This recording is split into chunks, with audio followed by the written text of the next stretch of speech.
Top military officials have come out with a statement. Now, this is an interesting one. They said that women should be required to register for the draft. Now, the draft is not in the front of many of our minds as folks who are, you're still eligible.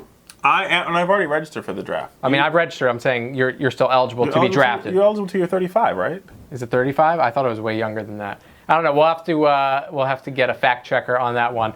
But what's interesting is General Robert Neller, who's a commandant of the Marine Corps, told a Senate Armed Service Committee at a hearing that he thinks that all eligible qualified men and women should register for the draft. Now, this is echoing the sentiments of a lot of people, and believe it or not, a lot of women. And I think it makes sense, right? I think excluding women from a draft reinforces a stereotype that they're less capable than men and need to be protected. Hey, listen, this is how I look at this one. It's a pretty simple equation for me. If there's a draft, I have to go to war and she doesn't. I have a problem with it.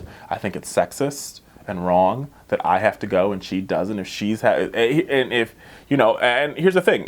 And this is where I agree with these generals, is that if women want combat roles, then they should be afforded the right to. Well, they should be afforded the responsibility to be part of Selective Service. Sure. I mean, I don't think this is like bashing feminism or anything. No, like that. I think it enhances feminism. That ultimately says that men and weak women are equal when, determining who has to go to draft, to war. I'm not a draft dodger, by the way. I thought I would. You're not. You wouldn't be. You would serve your country. I would enlist so I can get Well, Richard's fantasy about what he's going to do is he's going to host a TV show on a Navy boat, right? Either that or that's your service to the country. I want to be the operator at the Army. Hello, Army, hold. Hi, Richard Fowler speaking. Yeah, I don't know if I'm not going to lie. I'm very honest about mine, America. I'm not sure if I could do actual real life combat. I guess if I had to, I could and I would. But I don't necessarily want to. I don't want to have, a round of bullets around me and look like Rambo, shooting people. That's not what I would consider to be a good time. So I'll answer the Defending phones. freedom. Yeah, I think the real larger statement is, probably we should just get rid of the draft.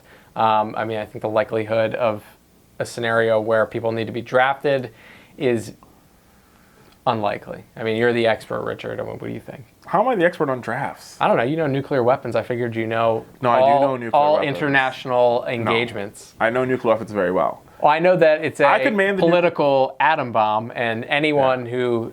I could man the nuclear weapons. I think that'd be a great job for me. I could be in South Dakota with the little thing, and they're like, all right, we're ready to launch. And I'm like, oop, got to punch the code in. Here we go. Well, they do all kinds of tests. It's not like you just sit there for, 5 years not having to do anything. I don't believe they keep you on your toes. Well, who said? I believe in work. You're not going there just to hang out. Well, if I was answering the phones, I would be answering the phones. I just don't want to work in the kitchen. Where would you want to work? In the Army? I would probably dodge, honestly. You would dodge? Mm. We have a draft dodger, America. Guilty.